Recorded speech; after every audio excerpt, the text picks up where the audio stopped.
Welcome to Dad's Slightly Warped Bedtime Stories, where I share with you the very same stories I tell my own kids.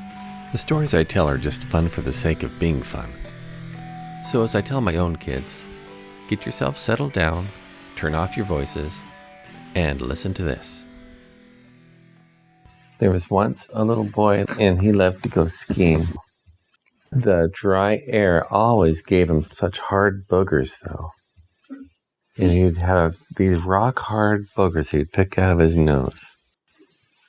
So there was a hotel where they held a competition every year on biggest booger.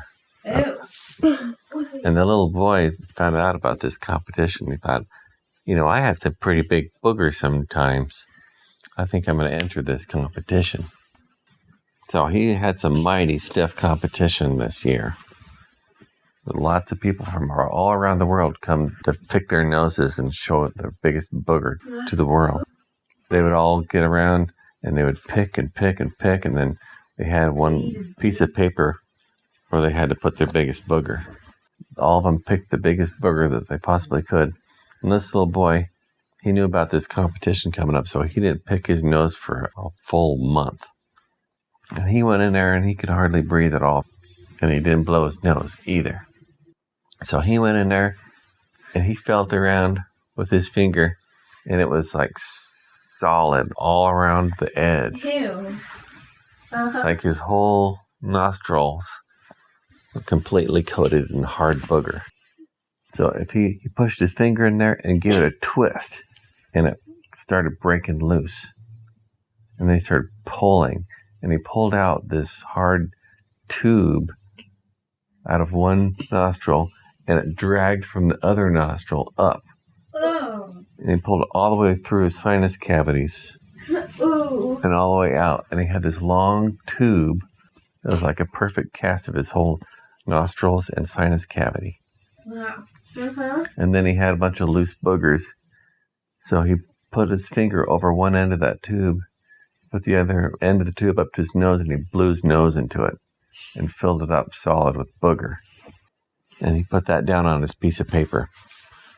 And it hardened pretty quickly because that booger was really dry. It sucked all the moisture out of that snot that he blew into it. So he had the big old hard sinus-shaped booger sitting there.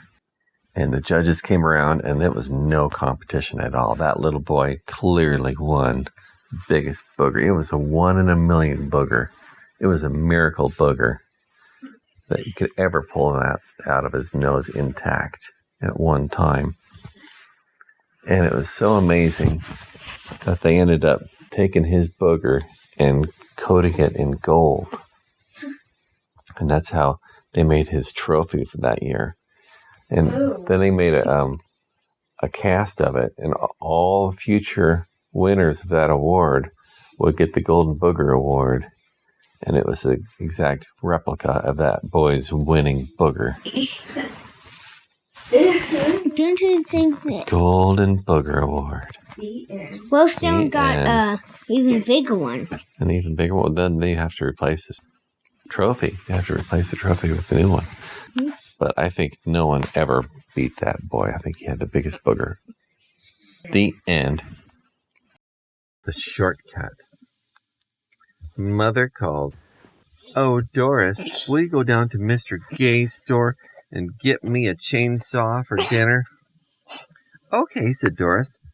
"Come on, Amy. We'll take a shortcut through the backyards on the way." They took a sledgehammer and pounded through the Browns' fence and crossed their yard and stopped to pet their dog.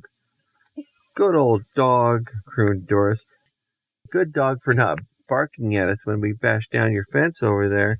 We'll repair it later. Or not. We haven't decided yet. Bye." "Woof, woof," the dog agreed eagerly.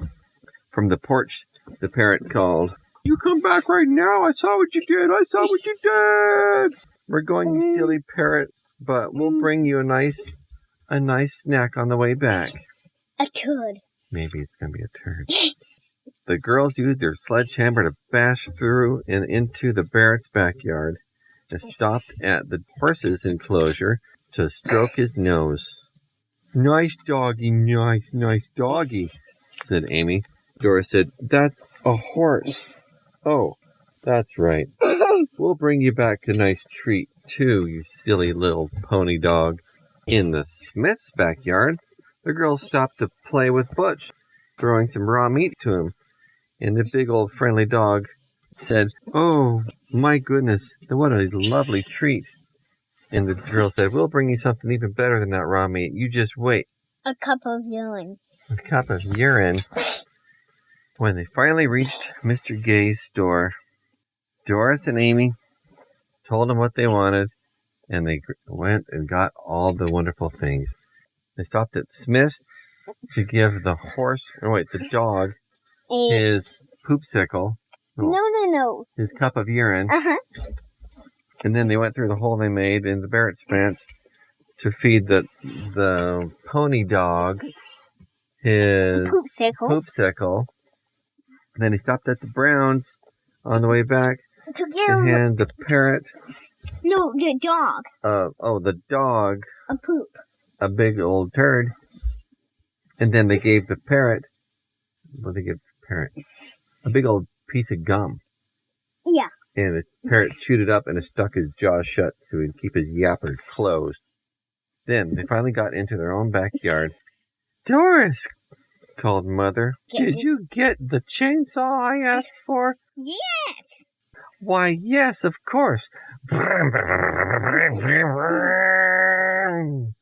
And she chucked it across the yard deftly. Mother grabbed it by the handle and started carving up a big old side of beef that she had hanging from the tree. And then Doris said, "And we were such good girls.